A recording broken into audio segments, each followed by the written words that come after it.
In today's video, let's take a look at the way that you use the Outlook mobile app. The first thing you'll need to do is download this application onto your phone from the Play Store or the App Store, depending upon your device. Once the app has been installed, make sure you log in. It does not need to be a Outlook account. You can also log into other platforms or other email address such as Gmail. Once you've been now logged in, you can explore the inbox section, which is divided into two sections, the focused and others.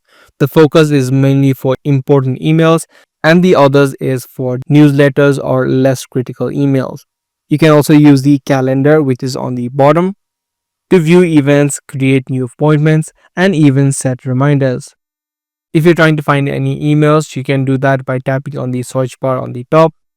Here you can type in the sender's name, any keyword, or part of the subject if you remember.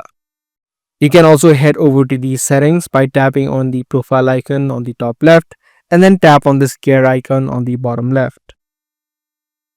Through this settings, you can customize your notifications or swipe actions and even change your themes. So that was a short tutorial video on the way that you use the Outlook mobile app. If this video was helpful to you, be sure to subscribe and also make sure to give this video a thumbs up.